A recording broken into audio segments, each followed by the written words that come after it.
Hey everybody, Peter Zeihan here, coming to you from just below Snakestow Peak at about 13,000 feet above, just above Loveland Pass in Colorado. Today is the most recent in our Ask Peter series. Specifically, the question is, with the Biden administration making it more difficult to drill for oil and natural gas on public lands, is that going to hurt America's energy position, especially its independence? First, a little bit of backstory. The United States was a net energy exporter until about 1973, and that's the year when a number of factors kind of came together to kind of crush that process. Mostly it was technical rather than legal. We were running out of conventional reservoirs that were easy to tap. American economic growth at that point had been going for 150 years very strongly, and we simply gobbled up everything we had available, and then we went on to become the world's largest oil importer, and that process peaked in around 2004 to 2010, which probably the actual ceiling 2007, 2008, when we were importing roughly 3/4 of the oil that we used. What changed starting in the early 2000s is the rise of the shale revolution, which is a different process. Normally, when you drill for crude, you're looking for a formation that is porous, and the oil percolates through the formation over the eons until it reaches a cap rock that it can't flow through. And then it builds pressure in kind of a pool, and you punch through the cap rock, the pressure is released, the oil comes to the surface, and eventually maybe you pump in air or water in order to encourage it to come out faster or get the last bits. What the shale revolution does is something completely different. There are a lot more strata of rock where oil was trapped, where it's not porous. So it's just trapped in tiny little droplets almost at the moment that it was formed geologically.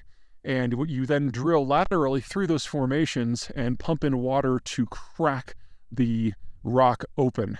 Once you crack the rock, you've released all these tiny trillions of little packets of pressure in oil and natural gas, and they force the water up and out through the bore and then follow it out, and you get a positive pressure well.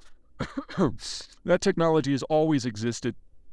A lot of these things have always been part of the oil sector going back 100 years or so. But it was really in the early 2000s when a lot of these independent, different technologies kind of came together in a suite of techs that we now recognize as shale. So anyone who says that shale technology is toxic or overly polluting compared to conventional oil is an idiot and doesn't know their history, because we've been using all of these techniques since at least the 1880s. Okay, anyway. What does this mean? It means that starting in 2004, we started getting natural gas, and starting in 2008, we started getting oil. And by the time we got to about 2015, where we were nearly net oil independent, we kind of fell off of that during the COVID epidemic, and we're back again. Now, that's the overall technical issue. Let's talk about what's going on with public lands. Public lands, as you might guess, are regulated primarily by the U.S. federal government.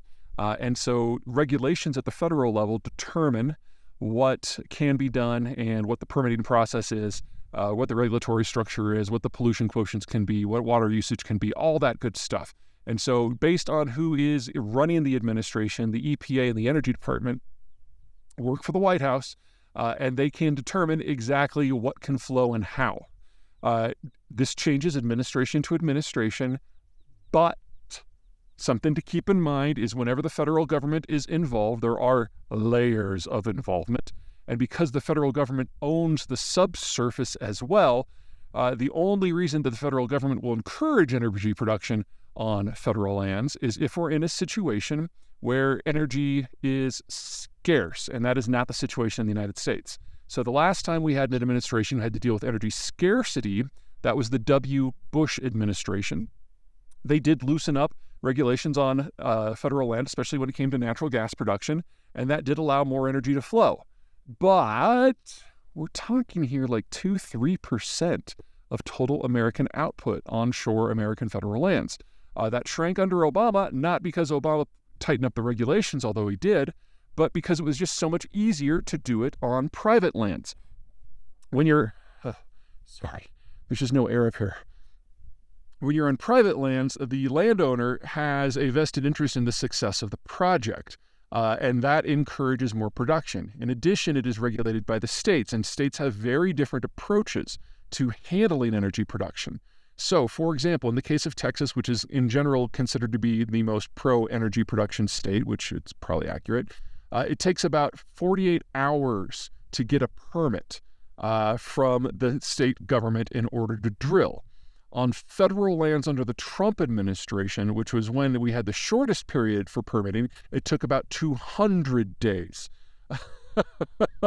You can see the problem here, because if the market moves, the shale guys are going to do things differently. And it takes a conventional system 5 to 10 years to bring online. It only takes a shale well a few weeks. So in the time that it takes to get a federal permit, the market conditions will have changed, and it probably obviates any desire on the part of the drillers to operate in the first place. Whereas in Texas, with 48 hours, including Christmas and Thanksgiving and New Year's, you're talking about a time to target that is very, very, very quick, and they can react to market movements. So you're, 1%, less than 1% of American shale output comes from onshore federal lands. And so if the Biden administration increases the current time to, 1,000 days for permitting, it's really not going to move the needle very much.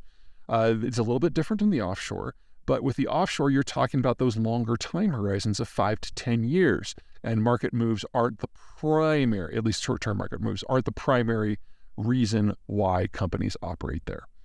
Okay, so not too worried about that one. You guys take care.